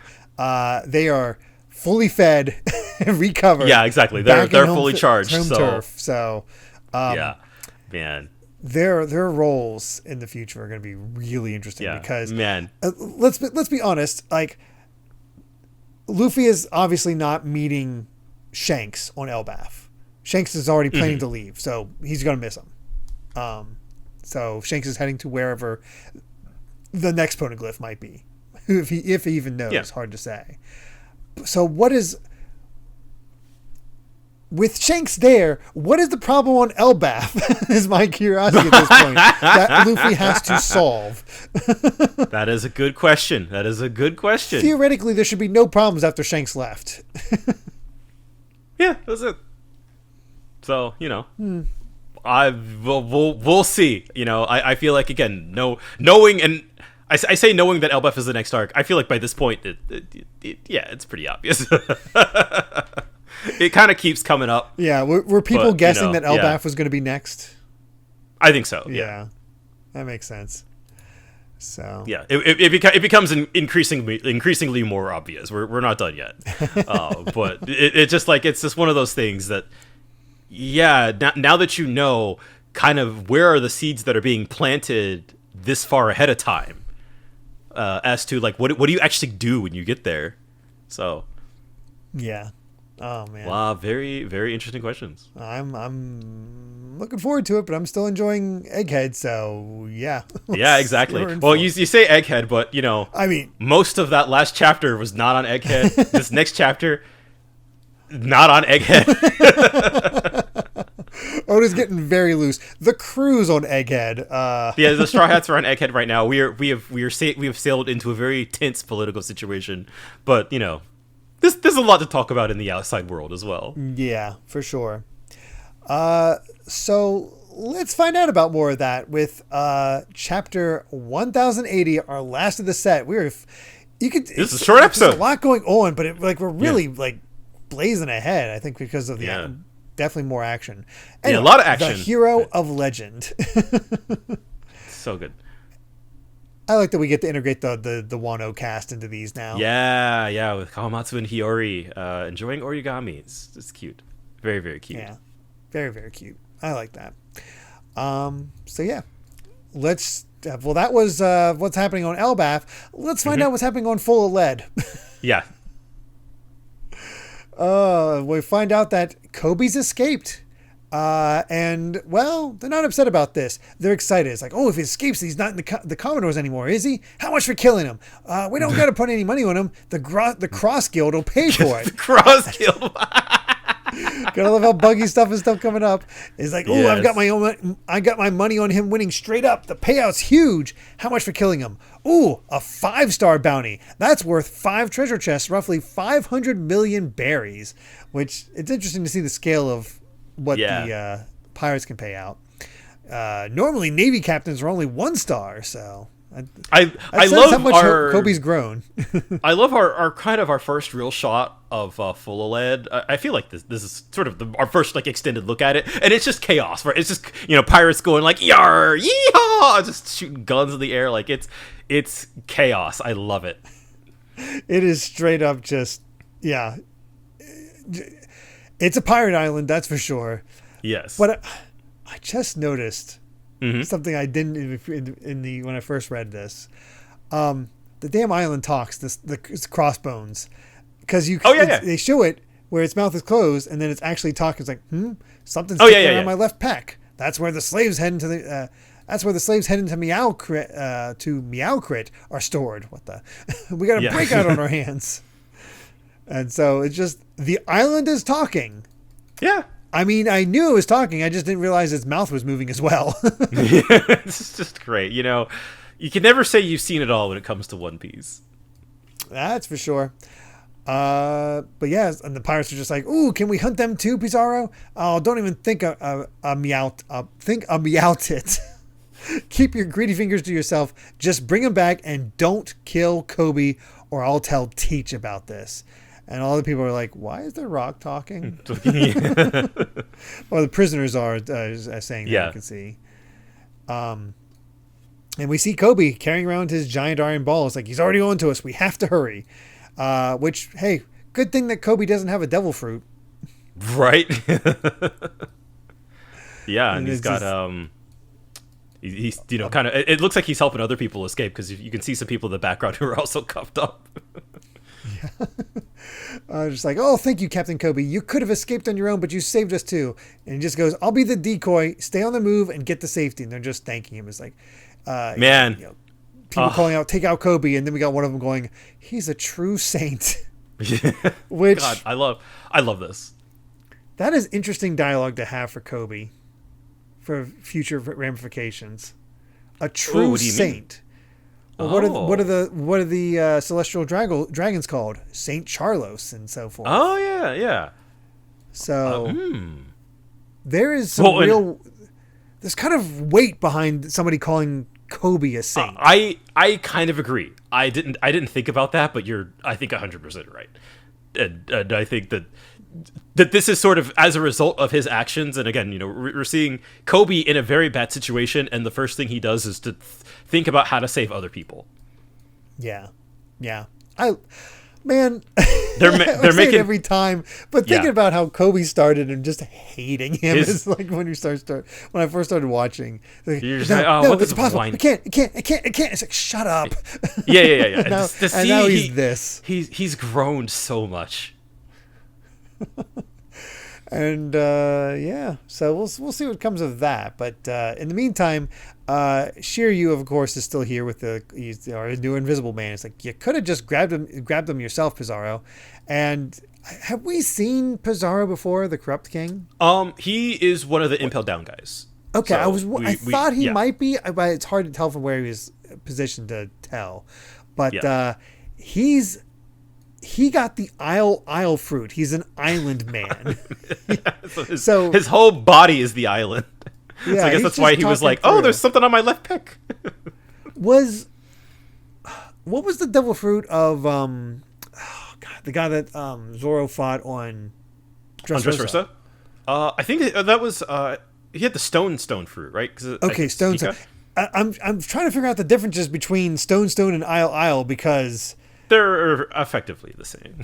Yeah, because they're basically. I guess the Pizarro can just enter more things. Like he's all materials rather than just rock. Yeah, that is true, but I feel like with Pika, like in practice, it was functionally the same. Yeah, like you're stone, but he took over the entire island basically. Yeah. And then we see somebody's like, "Oh, can I go then?" Vasco shot. What are you gonna do, huh? Oh, they won't be able to escape if we burn the town down, eh? Just a heavy drinker now has the glug glug fruit. He's a booze man. He's able to ride booze bubbles. Sure, why not? Yeah, and of course he's like, no, hey, no, don't you dare. No fire's going out of control. Teach will be furious. I'm so curious why Pizarro talks like a cat. Why? Yeah, I don't know. Also, is he an ogre? He does have the horns. Yeah, he does have the horns. Yeah, he's an ogre. And honestly, his mustache kind of looks like it's in the same shape as Kaido's. Honestly, yeah, he actually seems to have 4. Horns. Yeah. Because 2 are coming out the side of his head, unless that's his hair, like sideburns in addition to his mustache. But that's interesting that we're still getting ogres in this. Since, yeah. There's still Kaido sort of more introducing the whole concept and all that. Yep. But yeah, Pizarro's still giving Vasco hell because they've only just finished repairing Rocky Port. It's better than leaving up the Wolf, eh? And we see sleeping nearby San Juan Wolf, great battleship with the huge fruit, a gigantification man. It's just you can really see that like. Blackbeard really is just kind of like all these devil fruits, just like I'll take you and you and you and you. Yeah, he's just trying to find out his crew with like some incredibly powerful devil fruit. Yeah. Like, how do you fight some of these? Like, I'm constantly thinking in terms of matchups with the Straw Hats. I have no clue who's going to take on Pizarro or San Juan or Vasco. That is a good. For some reason, I randomly thought, like, I bet Robin could take on Pizarro. I don't know. Maybe. Yeah, get her in her devil woman form. Yeah, that or I guess San Juan Wolf. Yeah. Just get her big again. Yeah, now knowing that, like, we're definitely going to have to fight Blackbeard's crew at some point, and now seeing all the crazy devil fruits they have, I would love to, and now that we saw all the crazy stuff that Doc Q can do with the sick fruit, and just like I want to see Chopper like heal illnesses on the fly. Yeah, right. Really get close to that dream of his with the panacea. I will be the doctor that can cure all diseases. Yeah. So I like the setups we're having. Like if you think about it, like certain things, like there's ways to get around this. Also, I like the idea of Zoro being able to outdrink, or maybe it's Jinbei to take on Vasco's shot. He likes booze the best. That's true. He can take his alcohol the best, which is cool. No, man, I'm loving the idea of I had kind of forgotten. They're like, oh yeah, the Straw Hats will have to fight these guys at some point. We are definitely, I think, due for 1v1 with all these guys. Yeah, in due time. But at the same time, Kobe's still trying to escape and has been found. It's like, oh, I don't think I can shake him. I just have to keep them distracted until everyone else can escape to sea. And as he's running away, we get a flashback to when Blackbeard was still on the island, saying, Kobe the hero, let me tell you, I got a plan to turn Pirate Island here into its own country, one that's a member of the world government, and I'll be the king. Blackbeard Kingdom. How does that sound? So I love how his ambitions just gets bigger and bigger. And like bigger. It's just yeah. like, I want to be but it makes sense, doesn't it? Yeah. He's just building himself up. Yeah. Further and further. And that's an interesting thing, because he was he's the only emperor that I can think of that he's just genuinely like, I want to join the world government. I know, right? Like all the other pirates are living outside of the system, and I feel like Blackbeard here, and that's been his goal since day one, is like, I feel like he is showing the flaws of the system by like pushing them to their logical endpoint. Yeah. There's no rule that says that I can't, right? Like, yeah. Some part of me is like, is he somehow aware of Emu? Ooh. And that he's like building up towards that, and that's why. But then another part of me is like, how would he know of Emu but not know of Sword? Which we'll get to. We'll get to. Yeah. I guess it's possible since Sword might be a newer idea, but yeah, I'm not sure. Yeah. Oh yeah, I definitely feel like, I don't even, if he doesn't know of Emu, like literally know of him, but sort of the idea of, again, just like, I'm gonna take this to the logical endpoint, of like, and I feel like that's sort of what Blackbeard is, and I feel like, ever since the start, how we've kind of paralleled that he's sort of like the opposite of Luffy, right? Yeah. And I feel like we are always constantly seeing him push the world's buttons, and to like, okay, how far can I get away with this? Like, I'm going to prove, like he's kind of bringing a light all the contradictions of how the world works by just like kind of by playing by their rules almost. Very much so. So, I still think back to that first interaction with him and Luffy. There's a lot there. There's a lot there that Oda still hasn't explained, but I feel like that was his way of saying, like, no, this is what I'm doing with these characters. Mm-hmm. So where he'll go with that is currently unclear, but I think about it a lot also. Every time he shows up, it's just like, where is he going with this? Every time you hear that next new goal. Mm-hmm. But Kobe shoots it down. It's like, don't be ridiculous. That'll never fly. A country of criminals. And there's something about the innocence on Blackbeard's face when he says, yeah, don't go trampling on a man's dream. Besides, I'm using your life as a bargaining chip. It's like, yeah, he's so funny. In the eyes, just so innocent. Because it is his dream. I feel like I think he's genuine. I think that is his dream. Yeah, I think so. And Kobe just goes, now, if the government and the Navy give in to terrorist acts like these, then all hope is truly lost. Anyway, it's not going to work. I'm a member of Sword, and that gets the attention of Kuzan. And that's when Blackbeard's like, what's Sword? It's like, oh, no, that won't work. Give up on the deal, Teach. What it means is he's Navy, but he's not Navy. He's turned in his Marine code. And I do like how you actually get to see Pizarro's actual height in the background there. It does confirm he is an ogre. Yeah, he's got the same horns as Kaido. Yep. And Kuzan explains a bit further. So think of a Sword as sailors who have already submitted their resignations. It means they can choose to fight the four emperors if they want without needing permission from above.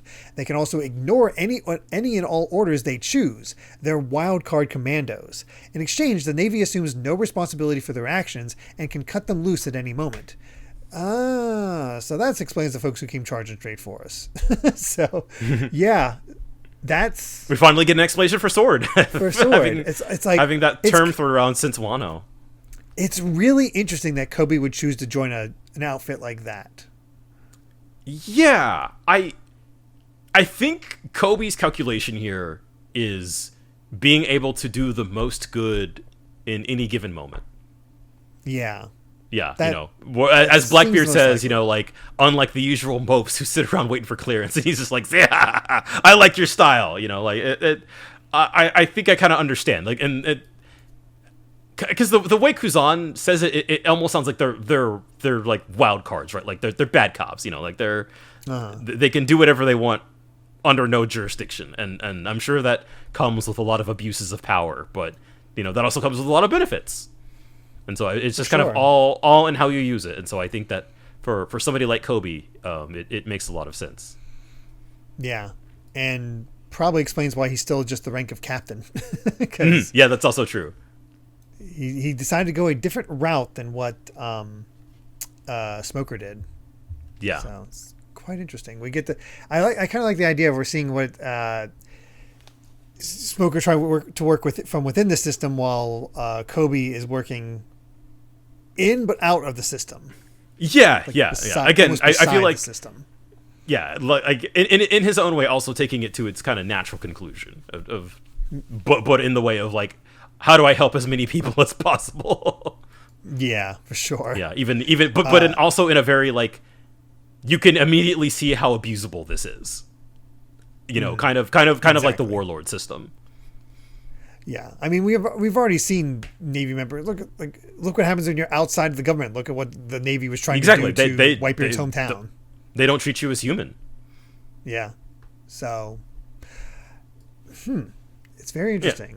But I also like how we still haven't seen the incident that has made Kobe a hero in full. Yeah, because that's what Blackbeard brings up is like, yeah, you're not part of Navy, but can they really afford to abandon you to the cruel winds of fate when you're known as a hero far and wide?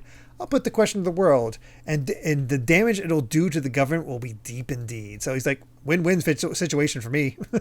yeah, exactly. So he's just chilling. And again, I love seeing Blackbeard in action like this, and kind of like I was just saying before, like this really feels like Blackbeard's style is like, I am here to I'm here to press buttons and poke the bear. Very much so. Just kind of like, all right, I'm just gonna see what happens. But he gives them orders not to let Kobe escape, and well, Kobe's escaping. And how did he do it? With help from Perona.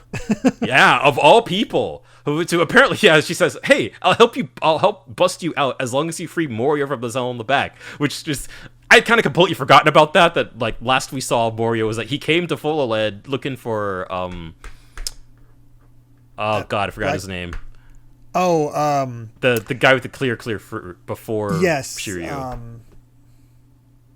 The Creep. weird gross guy. Yeah, the creepy guy. Yeah, I already forgot Absalom. There we go. Thank you. Yeah. So like, yeah, we kind of did need to like, what happened to Moria? Okay, so he lost. he lost. Obviously, got captured. Perona's trying to rescue him, so we'll see what happens. Yeah.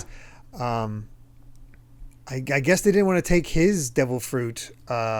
Because they killed Absalom to get his. So, yeah, I guess they think that they still might have some use for Moria. Probably the weakness of being in the light. Yeah, which again, all of the moving parts with all of the different like characters happening here. Right. It's just okay, you're going here, you're here. We're going to see maybe Moria again. I don't think. Who knows what's going to be happening next, but. As he's running off, he's like, well, I had to team up with a pirate, but I'm out of better options right now. And then all of a sudden there's explosions. Like, wait, there are 3 Navy sailors in the port. Watch out, they're tough. It's like, Navy? That can't be right. Maybe someone came to rescue me? No, don't hope. It's arrogant. I'm ashamed of myself. And I love that face that he puts on. He's cute. I love him. It's adorable. It's like, and then we check in on the Navy members. Like, who are they? Why are they so strong? They're heading right for the middle of town. What are they after? It's like, oh, the bullets aren't working. And guy was like, all right, I have enough of you, and he cuts off the big guy's head like at the jaw, like it's just the top half of his mouth comes off. It's like off with his head, and he gloops down, and all of a sudden he's like, oh, that hurt. Logia, he looks just like Clay, so we got a Clay man here. So yeah, all right, they do freaky things like that. And then all of a sudden, some of the other pirates are like, wait. Are the buildings moving? That doesn't seem right. And then we see a girl whipping a building. Is like, behave yourself. Keep moving. Is like, why is the woman whipping the building? It's like, wipe that pathetic look off your face. And then she looks back. What? Why are you staring at me? She's in the Navy? What's the matter? Never seen a Navy woman before? Come closer, you sweet young things. And we find out this is Kujaku, granddaughter of Suru. With a using the whip fruit. A disciplined woman. Oh, I guess. Okay, fine. It should have been me. It's not fair. Yada, yada, yada. Okay, now we've gotten that out of the way. Her devil fruit reminds me a lot of Bello Betty from the Revolutionaries. Oh, yeah, a little bit. Yeah, like, it's kind of a bit of that. Where she inspires, Kujaku's just like, no, you're going to listen to me. Everything. Yeah, exactly. Even the fact that it's a building, it's so stupid. I love it. It's it's great. I will say, I mean, you know how I was like losing it on some certain designs? She's fine. Yeah, honestly, she's like, all right. Yeah, as a Castlevania fan, I dig the whip. Yeah, exactly. The fact that she's Tsuru's granddaughter, I think, is a really interesting touch. Yeah, very much so. So, yeah. Do love the hat. Like the hat, the bucket has fun. Yeah. But we move over to Kobe's like, we got you surrounded, so open fire. Everyone shoot all at the same time. It's like, that's a really bad decision. You guys are going to hit each other. Like, yeah, right. All I'm firing thinking. Squad. And Kobe's like, oh, I guess this is it for me. And then we get fire. What the? Oh, it's pretty because it's all flowers coming out of their gun. Yeah. Pretty stupid. What is this? Why are there flowers in my gun? They're GP flowers, which is what we had from the damn cover stories. Which is that's why my mind was blown, because I was like, I did not remember that was introduced like a few chapters ago. You also because you didn't really pay attention to the cover stories as you read, which is really funny. Yeah, exactly. In retrospect. Yeah, it's like, oh, okay, yes. There's even more things that are like, oh yeah, this is just here. It's just another thing. And we get to properly meet Navy HQ Lieutenant Commander Hibari, which I believe she was one of the other ones freaking out alongside of Helmeppo, right? Helmeppo, yeah, yes. Yeah.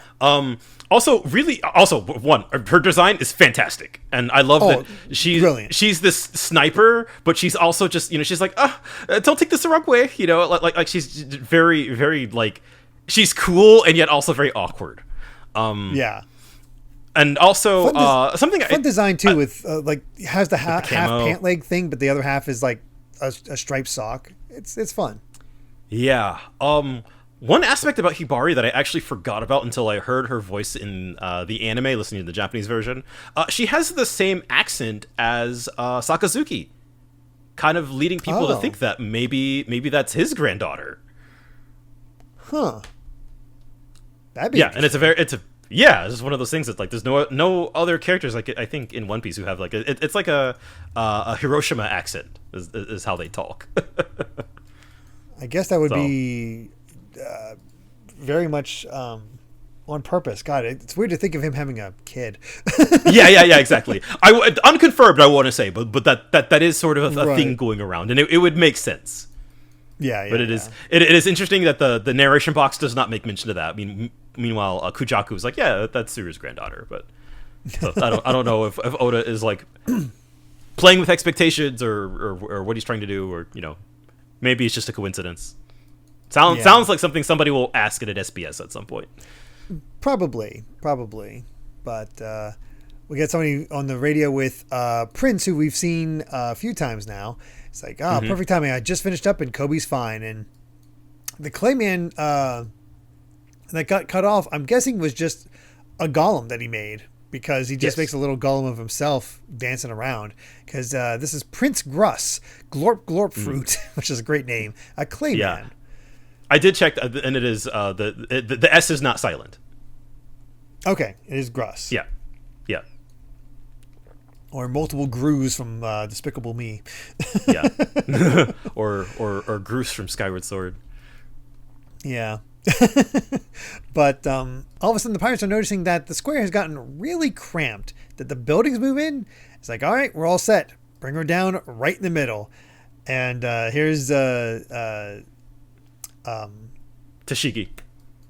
I had some Mugi in my head and I was like, that's not right. Yeah. we're ready to go. It's like, hang on tight from Helmeppo. And then we just get the craziest damn smile from Garp, eyes shadowed, and just like charge. And his ship launches into the air, akin to what frickin' it's like the Sunny can do. Yeah. And then he's just flying through straight to the square, and everybody's freaking out. I was like, what? A battleship? A Navy battleship is coming out of the sky toward us. Why? What does it mean? Who's on board? Just run for it. I can't. It's too crowded. And then he's like, oh no. Them all. Look at the prow. I thought he retired. It's the hero of legend. It's just Garp, hand on his fist like this, laughing his ass off. It's so good. And I love how the regular guys are just like, run for your lives. Meanwhile, Blackbeard's main members of his crew are just like locking in. What? They're ready. Yeah. This entrance is so like Luffy at Marineford coded. And honestly, it really is. God, I feel like there's so much of this with Garp's conduct that is like, you could tell that that's Luffy's grandfather. It's so freaking good because he just jumps off the prow and just shouts out, "Hey pirates, do you have any idea who you've taken prisoner? Kobe is the future of the Navy. What's more," and then Kobe's just freaked out, like shocked. He's like, "He did this. Why did he do this for me? He's my protege." And then Galaxy Impact. Just a nuclear bomb in the middle of that damn square. Good God. Yes. Oh my God. We are seeing Garp fight. We're seeing Shanks fight. We're seeing Garp fight. And again, we saw Garp fight in Marineford, but he was not in it. Yeah. It's Luffy. Yeah. And it's that's also like with the lightning. Like this is also confirmation that Garp also just has insane hockey power. Of course he does. Again, him and Roger alone took out the Rocks virus. And we've seen what those guys were like. Yeah. Also, Garp is like 80. I know, this is not even. That was the thing. Is that the God Valley incident was Garp and Roger in their prime, and here he is as an old man, and he's just punching a nuke into full of lead. It is incredible when it is a fantastic way to end the set. Like. And that I also, just from the little bit of dialogue we get of like, that he straight up calls Kobe the future of the Navy. And that is like, is great. That is, and you can make all the jokes of like, yes, he didn't do anything for Ace because he was a pirate, but it's like, no. Kobe is the one that I want to protect. Yeah. I mean, you do not understand how important he is to me. He's conflicted over Ace because of Ace's life choices. And it's almost like with Kobe, he got the Navy man that he wanted to train that he always wanted out of Luffy. Exactly. Yeah. So and like got him because of Luffy. You're my son. Kind of fun. Yeah, which is hilarious. Yeah. Kind of. Yeah. Oh no, my there's God. So fun. Man, great. I love this chapter. The setup, the build up. Seeing Garp again, first named attack for Shanks, first named attack for Garp. We are just. It's really funny to imagine that Egghead would only be like 40 chapters if it wasn't for all the stuff happening on Elbaf. You have no idea. Because if they dedicated an entire chapter to this, there is no way it just the rest of this is happening off screen. Yeah.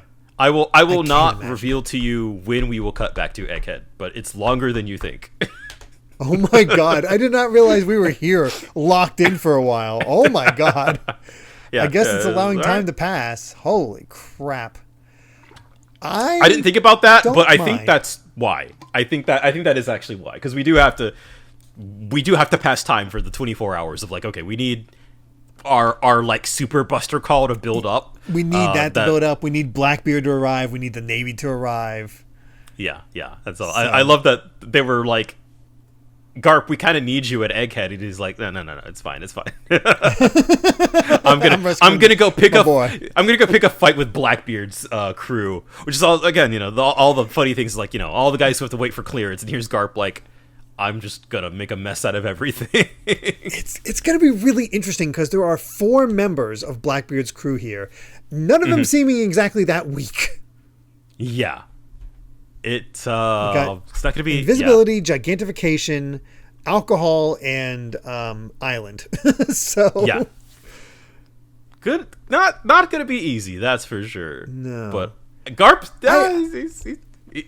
I hope we get some good proper fights. I want to see Kobe in a proper fight. I want to see Helmeppo in a proper fight. See how they do. Ooh, yeah, so, yeah. If we are going to be sticking in full of lead for a little bit, I want to see that. Make the most of it. Yeah. Yeah, this is a rare opportunity, I feel like. And it's so interesting that like we've seen little bits and pieces of Kobe, but like we've not really had an extended kind of hangout with him. Yeah, and it'd be great if you actually learned this event that made him a hero. So many people. I keep forgetting to look this up because I think this is the same thing because they were talking about like we just fixed Rocky Port. I think the Rocky Port incident was both. Oh yeah, they called it the Rocky Port incident. Yeah. Yeah. I think that's the thing that made Kobe a hero, but I think it's also the thing that made Law a warlord. That's right. I think you're right about that. I can't fully remember. Yeah. It's one of those things that's just kind of hasn't really been kind of like fully laid out, but I would have to go back and check. But I think they might be the same thing. That is one advantage we'll have whenever we are fully caught up. Or at least I'll have that. I can like this. Here's a term. Has that been used before? And I won't have to be worried about being spoiled because we could just reference look it up. back to it. Yeah, for sure. Get that sense. Almost there. We I was just the manga just hit 1190. We have 110 chapters left. Oh my god, 110 chapters. Good Lord. Insane. And seeing that this nonsense is what's happening on screen right now, you can just imagine what's in store for the next 100 odd chapters. It's great. It's so good, man. Oh my god.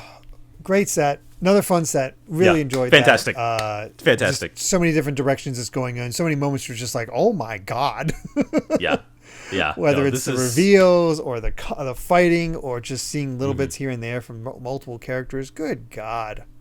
Yeah. Incredible. No, it's so good. I think I might just say this every week, but I love this darn arc to pieces. It really is. You've been watching me reading this for 1,000 chapters. Here's some stuff. Here, eat. Yeah. It's like that meme of like the girl just getting just like all these pancakes. It's just kind of like I can't keep up. Oh, it's so good. There's so much. Man, I can't wait for more. I really can't. Yeah. But with that, I believe we've said all we've wanted to say about chapters 1076 to 1080 of One Piece. Thank you so much for listening, and you can find more of my ramblings and stream VODs over at BitNerd Games on YouTube, or simply BitNerd on BlueSky. And Brandon, where can everyone find you at? I am Brandon Bovia on BlueSky, talking about anime, manga, games, and my job. And like I said last week, I'm working on Sonic now. I do know the chapter. I don't know if chapter 2 is released yet. I can't disclose. I don't think I can disclose what the release schedule is, but they should come out at a pretty decent clip. So Good. Look forward to that. Yeah. Awesome. And that's it. Yeah. And if you'd like to help us out more, you can support the podcast over at patreon.com/DerrickBittner. That's DerrickBitner to listen to the next episode ad-free 3 days early, as well as patron-exclusive bonus episodes. And make sure to return next time as we discuss chapters 1081 to 1085 of One Piece. So until then, my friends, bye. Remember to take life one piece at a time.